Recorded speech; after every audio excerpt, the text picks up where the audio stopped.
Assalamualaikum warahmatullahi wabarakatuh.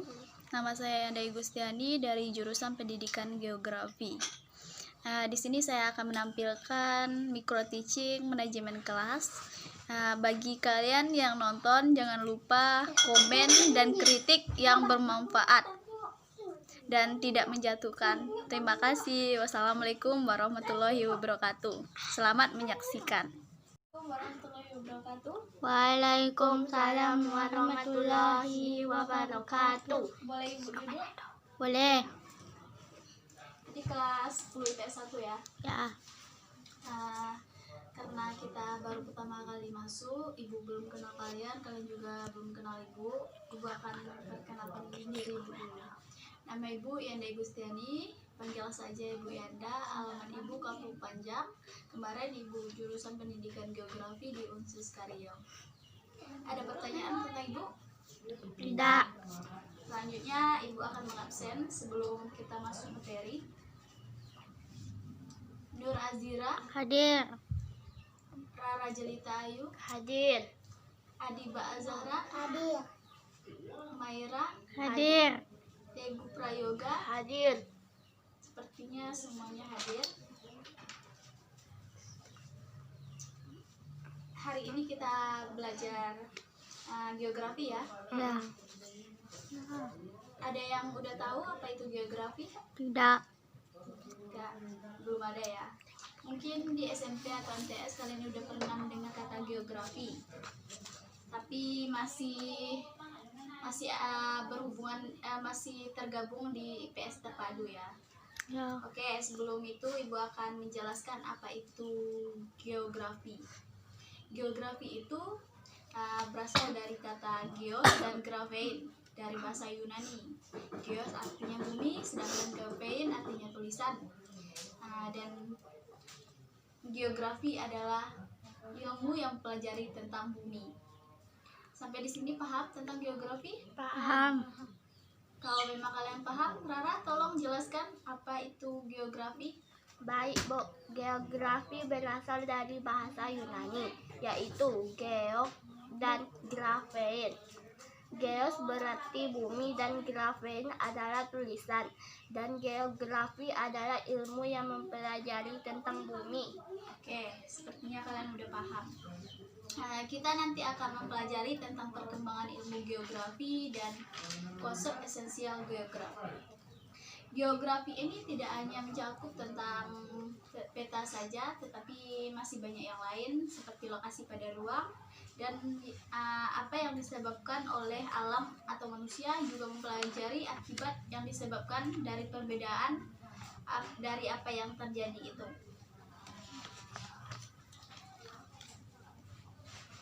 Pada masa itu, ilmu geografi pada umumnya menceritakan berbagai tempat di permukaan bumi sebagai hasil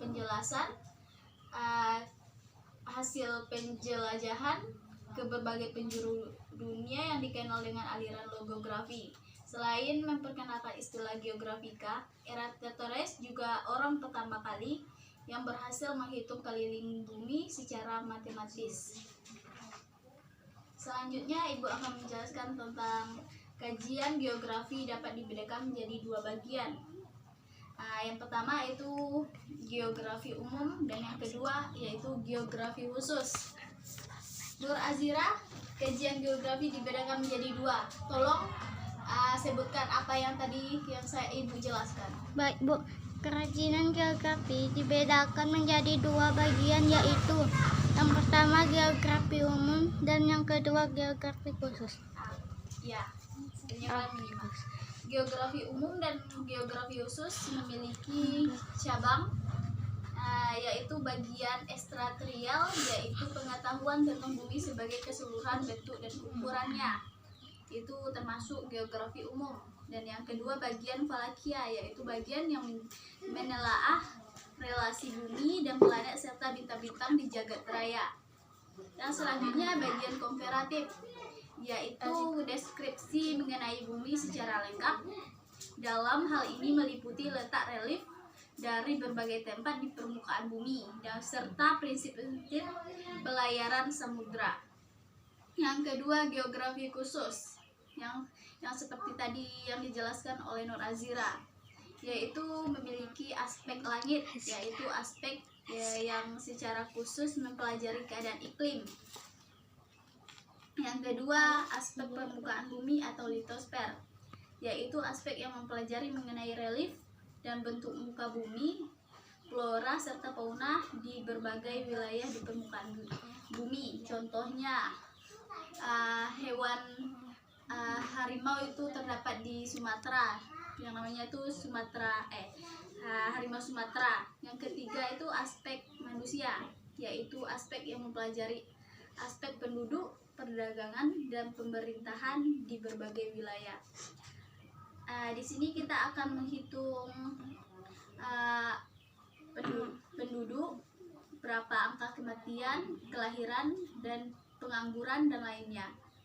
Yang selanjutnya, geografi khusus ini kemudian berkembang menjadi geografi regional yang membahas berbagai wilayah di permukaan bumi. Perkembangan ilmu geografi juga dipengaruhi oleh adanya pemikiran yang beraliran basis determinis. Kelompok ini terdapat bahwa keadaan alam suatu wilayah dapat menentukan sifat, karakter, dan pola hidup penduduk yang menempati daerah tersebut. Yang selanjutnya itu paham determinis banyak dipengaruhi oleh pemikiran Darwin dengan teori evolusi biologi dalam perkembangan makhluk hidup, seperti contohnya Ratzer di Jerman menganggap negara sebagai organisasi hidup atau makhluk hidup yang dalam perkembangannya memerlukan makanan, minuman, dan ruang bagi kehidupan. Yang selanjutnya paham Pisces. Paham Pisces determinis ini banyak ditentang oleh kelompok yang beraliran posibilisme. Menurut kelompok posibilisme, yang sangat menentukan kemajuan suatu wilayah adalah tingkat kemampuan penduduk, sedangkan alam hanya memberikan kemungkinan-kemungkinan untuk diolah dan dimanfaatkan bagi kehidupan manusia. Tokoh aliran ini adalah Paul Vidal de la Blanche dari Prancis. Yang kedua, kita akan membahas tentang konsep esensial geografi. Sebelum kita lanjutkan, sampai di sini kalian mengerti? Mengerti. Oke, selanjutnya kita jelaskan tentang konsep esensial geografi. Secara umum, konsep esensial geografi adalah konsep yang digunakan untuk memahami dan mempelajari fenomena perubahan alam dan aspek sosial. Konsep esensial ilmu geografi ini mencakup konsep lokasi, jarak, keterjangkauan, morfologi, aglomerasi, nilai kegunaan, pola diferensi, areal, interaksi, dan keterkaitan keruangan. Yang pertama, konsep lokasi. Konsep lokasi ini ciri khusus ilmu dari ilmu pengetahuan geografi. Secara pokok, konsep lokasi dibedakan menjadi dua bagian. Yang pertama, lokasi absolut, dan yang kedua, lokasi relatif. Lokasi absolut ini menunjukkan letak yang tetap terhadap sistem grid atau koordinat. Untuk menentukan lokasi ini harus menggunakan letak secara astronomis, yaitu berdasarkan garis lintang dan garis bujur. Kalian udah paham tentang garis lintang dan garis bujur? Paham. Oke, mungkin kalian waktu SMP udah pernah belajar dan pernah mendengar. Letak absolut ini bersifat tetap dan tidak berubah. Selanjutnya, lokasi relatif. Lokasi relatif ini sering disebut dengan letak geografis. Lokasi relatif sifatnya berubah-ubah, tidak seperti lokasi absolut tadi, dan sangat berkaitan dengan keadaan sekitar. Contohnya adalah satu daerah yang terpencil dan sangat jarang penduduknya, tetapi setelah bertahun-tahun ternyata di daerah itu kaya dan akan tambang, sehingga menyebabkan daerah tersebut menjadi ramai penduduk. Yang selanjutnya, konsep morfologi. Konsep morfologi ini perwujudan bentuk daratan muka bumi sebagai hasil pengangkatan atau penurunan wilayah seperti erosi dan pengendapan atau sedimentasi. Melihat peristiwa itu, ada wilayah yang berbentuk pulau, pegunungan, daratan, lereng, dan lembah. Morfologi daratan ini juga disebut dengan perwujudan wilayah yang biasanya digunakan manusia sebagai tempat bermukim untuk usaha pertanian dan perekonomian. Contohnya di laut itu ada penghasil garam dan yang lainnya. Selanjutnya konsep aglomerasi. Konsep aglomerasi ini disebut juga pemusatan, adalah kecenderungan persebaran penduduk yang bersifat pengelompokan pada suatu wilayah yang relatif sempit dan bersifat menguntungkan karena kesamaan gejala atau faktor-faktor umum yang menguntungkan penduduk perkotaan cenderung tinggal secara mengelompok pada tingkat sosial yang sejenis pemukiman elit atau mewah, pemukiman khusus, kompleks perumahan pegawai negeri, dan pemukiman kumuh. Seperti rumah susun dan kompleks perumahan dan pemukiman elit itu untuk orang kaya dan banyak lagi. Yang selanjutnya konsep nilai kegunaan. Nilai kegunaan atau fenomena di muka bumi bersifat relatif. Ini artinya nilai kegunaan tidak sama, tergantung dari kebutuhan penduduk yang bersangkutan. Misalnya penduduk yang tinggal di daerah pegunungan, mereka menganggap daerah pegunungan tidak memiliki nilai kegunaan, padahal banyak kegunaannya, karena mereka berorientasi pada sumber-sumber pertanian di daerah daratan subur di bagian bawahnya dan sebaliknya. Selanjutnya, konsep pola. Geografi mempelajari pola-pola bentuk dan persebaran fenomena di permukaan bumi. Geografi juga berusaha untuk memahami makna dari pola-pola tersebut. Sampai di sini kalian masih menyimak kan? Masih. Kalau kalian ada pertanyaan atau ibu mungkin kurang cepat menjelaskan, nggak apa-apa, kalian kasih saran aja kepada ibu. Ibu lanjutkan, bentuk dan juga persebaran fenomena dalam ruang muka bumi. Fenomena yang dipelajari adalah fenomena alam, yang juga fenomena sosial. Fenomena alam alami seperti aliran sungai, persebaran vegetasi, jenis tanah, dan juga curah hujan. Fenomena sosial misalnya persebaran penduduk, mata pencarian, pemukiman, dan lainnya.